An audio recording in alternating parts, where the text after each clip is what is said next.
नमस्कार मित्रों, हमारी पवित्र और आध्यात्मिक यात्रा के 5वें अध्याय में आपका हार्दिक स्वागत है, जो शिव पुराण पर आधारित है। इस यात्रा में हम धीरे धीरे शिव तत्व को समझ रहे हैं और प्रत्येक कथा हमें अपने अंतर्मन की सत्यता के और निकट ला रही है। आज की कथा एक अत्यंत गहरा संदेश देती है, भक्ति की शक्ति के विषय में और समर्पण के सत्य के विषय में। आज हम समझेंगे कि सच्ची भक्ति क्या होती है और शिव को भक्त वत्सल क्यों कहा जाता है। कथा के अनुसार प्राचीन काल में एक महान तपस्वी निवास करते थे, जिन्हें संसार अत्यंत साधारण समझता था, किंतु उनका हृदय पूर्णतः शिव भक्ति में लीन था। उनके पास न राज्य था, न धन, न कोई उच्च पद, किंतु उनके पास एक अमूल्य संपदा थी, निर्मल प्रेम और पूर्ण विश्वास। वे प्रतिदिन शिव का स्मरण करते और अपने सरल जीवन को ही पूजा बना देते। कहा जाता है, भक्ति का अर्थ केवल क्रिया या मंत्र नहीं होता। भक्ति का अर्थ होता है अपना हृदय पूर्णतः अर्पित कर देना। शिव पुराण हमें बताता है कि सच्चे भाव से किया गया छोटा सा अर्पण भी शिव को उतना ही प्रिय होता है जितना बड़े यज्ञ और अनुष्ठान। एक दिन उनकी भक्ति की परीक्षा हुई। जीवन में एक कठिन समय आया।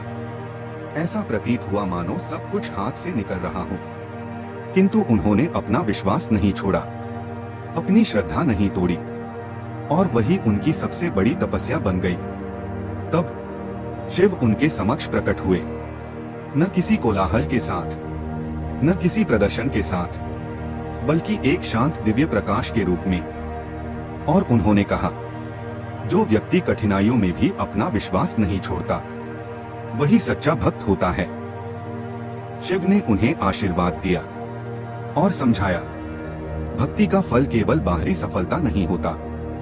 भक्ति का सबसे महान फल होता है अंतर्मन की शांति। यह कथा हमें एक गहन सत्य सिखाती है। जब हम केवल परिणाम के लिए प्रार्थना करते हैं, तो मन अशांत रहता है, किंतु जब हम प्रेम और विश्वास से प्रार्थना करते हैं, तो हृदय शांत हो जाता है। शिव पुराण का संदेश अत्यंत सरल है। शिव तक पहुंचने का मार्ग कठिन नहीं है, केवल एक सच्चा हृदय पर्याप्त है। न जाति का बंधन, न धन की आवश्यकता, न किसी विशेष शक्ति की, केवल पवित्र भाव और पूर्ण समर्पण। जब मनुष्य अपने भीतर इस भाव को जागृत करता है, तो उसका जीवन धीरे धीरे परिवर्तित होने लगता है। चिंताएं कम हो जाती हैं, विश्वास बढ़ता है और मन में गहरी शांति उत्पन्न होती है। इस कथा का सार केवल इतना है, शिव सदैव अपने भक्तों के समीप रहते हैं। उन्हें केवल प्रेम से स्मरण करने की आवश्यकता है। यदि आप इस पवित्र यात्रा का भाग बन रहे हैं, तो कृपया इस वीडियो को पसंद करें, चैनल को सदस्यता दें और टिप्पणी में लिखें हर हर महादेव। हम अगले अध्याय में पुनः मिलेंगे, जहां शिव का एक और दिव्य रहस्य समझेंगे और अपनी अंतर यात्रा को और गहन बनाएंगे। धन्यवाद। हर हर महादेव।